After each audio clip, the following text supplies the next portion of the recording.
Hey everyone. Okay, if you have a child who has handwriting issues, dysgraphia, or even issues with speech, then you definitely want to tune in and listen up because today we're talking about the Palmer reflex, which, I find it like amazing how many people approach me who are in teaching and are like, oh my goodness, thank you so much for telling me about this because I have children who have writing issues or even issues getting ideas down on paper and so forth. And now I feel like I have something to work with.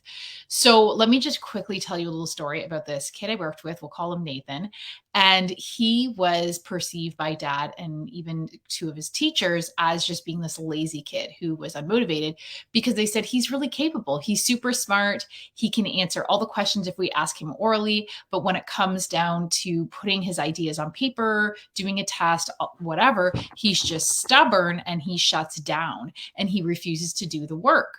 So this is super interesting. Nathan came into my office. We screened and tested him. And among other difficulties he was having and other reflexes that were retained, Nathan had a retained Palmer reflex. So this is that super sweet reflex that your baby does when they're like 1 day old, where you put your finger in the palm of their hand and they instantly grasp it. And you think, oh my goodness, they love me so much. It's a reflex. So they totally love you. And they have found that this reflex does facilitate bonding between mother and child, but it's also really, really crucial for laying the groundwork for a motor pattern to develop in the hands so that eventually it will become a voluntary motor pattern and then evolves into fine motor skills and so forth, which I'll talk about in a moment. So bottom line is this reflex really impacts fine motor skills and sensory integration.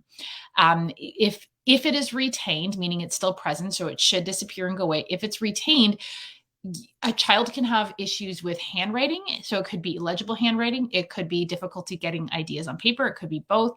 Even speech issues, which I'm going to talk about how that reflex neurologically is connected to the Palmer, and so forth. And so if your child, another sign that it's present is if your child can write. So sometimes these kids can manage to get their fingers to do what they want them to do in terms of holding a pencil properly and being able to write.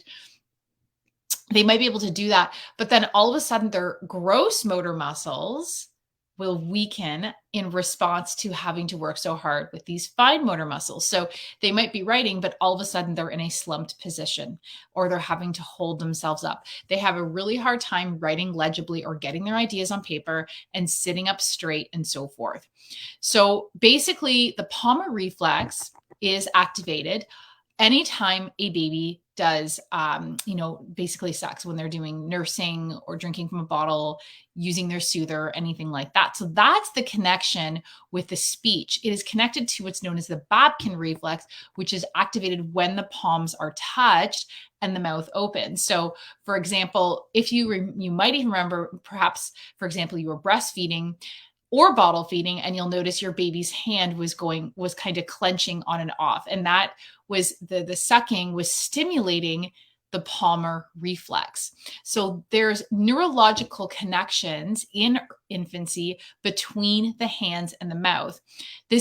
The hands and mouth is really how babies or infants explore the world, right? They're not using a whole lot of other senses. This is why they're always touching and eating stuff and putting stuff in their mouth and so forth.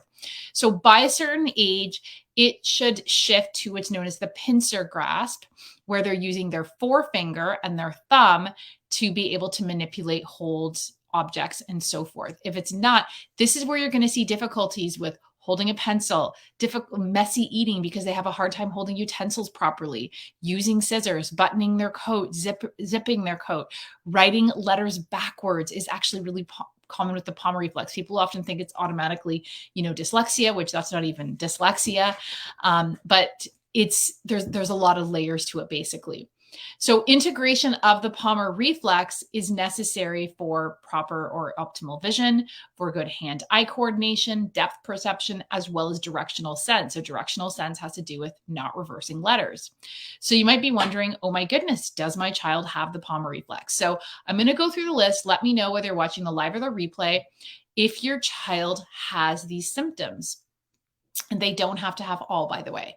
So poor handwriting or ability to get ideas down on paper, poor spelling, improper pencil grip or use of utensils or other, tools that they're using that require fine motor skills. They slouch when they are doing fine motor activities. They have speech problems linked to the Babkin response. They had speech issues. They might not have it anymore. Maybe they've gone to speech therapy, but they had speech issues. Poor visual coordination, challenges with directionality, so left and right. This is another really big sign too. They stick their tongue out or they move their mouth while they are writing, cutting, drawing, or doing other fine motor tasks. And obviously, if they have a diagnosis or a suspicion of dysgraphia.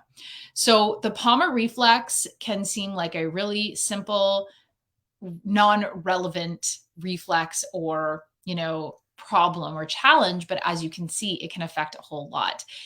Now, in my next video, I'm going to be talking about how to integrate the palmar reflex, as well as how to actually test to see if it's present instead of just basing it off symptoms. So I'm going to be talking about that. But just so you know, next Friday, December 2nd, I will be doing a training on helping people overcome challenges related to homework battles that go way beyond finding a quiet space and doing it at the same time every night and all of that type of stuff. And we're going to be talking about some of these factors like these reflexes that come into play when your child is having difficulties. So we're going to be checking for that. Also, keep in mind, it's never usually as simple as one reflex or a weak brain hemisphere or one thing. You need to look at all of the biochemical and neurological factors that come into play. So for now, let me know if you're seeing this at home, and have a fantastic day, everyone. I will put the link for the sign up for that training in the comments below.